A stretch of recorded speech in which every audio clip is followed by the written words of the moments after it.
So the claim I'm refuting is that GMOs have failed to be properly labeled in compliance with the Clean Food and Drug Act of 1906.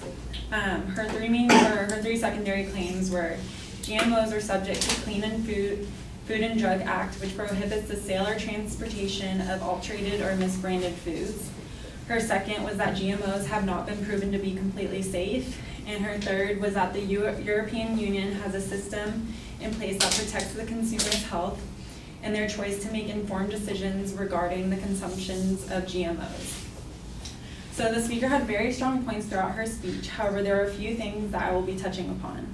First, though her main claim was based on the Clean and Food Drug Act of 1906, she did not clearly state what that act was and what it consisted of. The Food and Drug Administration's main purpose was to ban foreign and interstate traffic in alterated or mislabeled food and drug products. It required that active ingredients be placed on the label, packaging, and that the food and drugs could not fall below purity levels. The 1906 Act was limited to food and drugs moving in interstate commerce. The federal law defining misbranding and alteration for the first time prescribed penalties for each. The law recognized the U.S. Pharmacopoeia and the National Formulary as standard authorities for drugs, but made no provision for federal food standards. The law was principally a truth labeling law designed to raise standards in the food and drug industries. Her secondary claim was that GMOs have not been proven safe. She stated what makes these GMOs unsafe, however, she failed to mention the studies that showed why. According to the Library of Congress, the restrictions in genetically modified organisms, European Union, the problem with concluding that GMOs are safe is that the argument for their safety rests solely on animal studies. Animal studies have value in that if something demonstrates harm in animals, it will also likely cause harm in humans. The point from this article is to say that if an animal study does not find harm with particular substance, it could still cause harm in a human. A good example of this happened with artificial sweeteners. The FDA approved artificial sweeteners for using animal toxicology studies. Once these sweeteners were added to the food supply and were labeled, scientists were able to do observational studies in humans. Several of these studies found that artificial sweeteners are linked with negative health effects. The speaker also did not give us factual data and examples about what makes GMOs harmful. And I found an example from a recent article from January 2015 on multiple toxins from GMOs detected in maternal and fetal blood by Arjun Walia.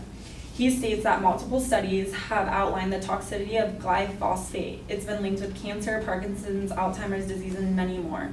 Many previous studies have reported that glyphosate is directly involved in the induction of developmental retardation of fetal skeleton and significant adverse effects on the reproductive system.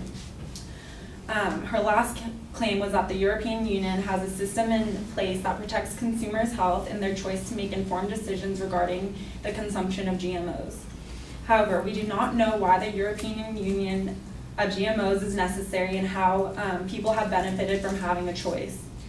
The EU was prompted to adopt legislation on GMOs for two key reasons. One, to protect human and animal health and welfare, consumer interests, and the environment. Two, to ensure that authorized GMOs or genetically modified products derived from GMO may circulate freely within the EU and the European Economic Area to ensure their effective functioning.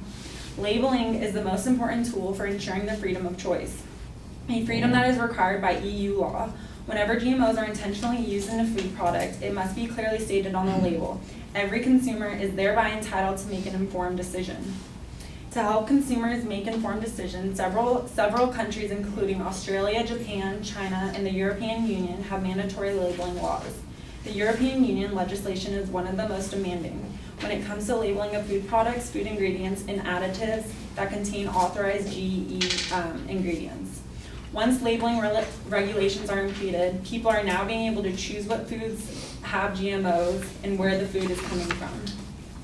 So in conclusion, I have covered a few points that the advocate missed out on, and those were what the Food and Drug Act of 1906 consisted of, the studies and examples of why GMOs are unsafe and harmful, and why the EU is necessary, and how the people have actually benefited from having a choice.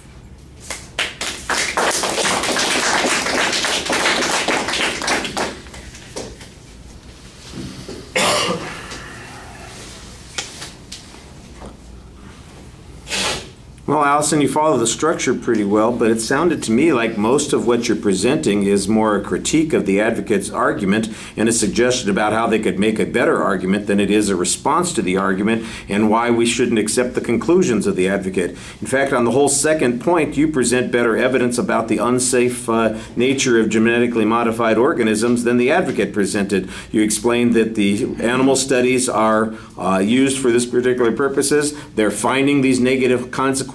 We had this happen before, so therefore these products are in fact dangerous in some way, which seems to suggest that they are improperly labeled under the Food and Drug Act, which is the argument that the advocate has presented. So it sounds to me like you're just saying, well, they missed an opportunity to make the argument really well. Let me show you how they did that.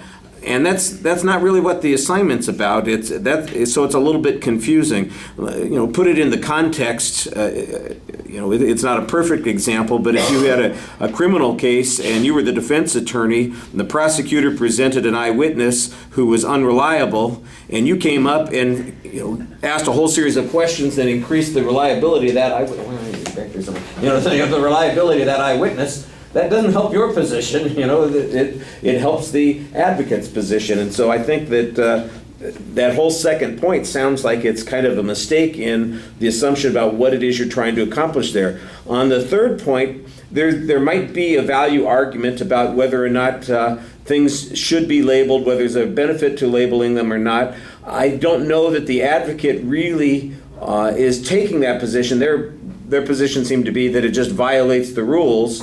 The EU has a set of rules that shows, we wouldn't have that problem. So does that mean that we should have something different than the FDA Act of 1906, or that if they complied with the FDA Act of 1906, we'd have the same thing that the Europeans have, that there's no difference? Once people have access to the information, they treat the information appropriately and they make decisions for themselves? I'm not sure how I'm supposed to use all this information, either from the advocate's point of view or from what you've said about this issue.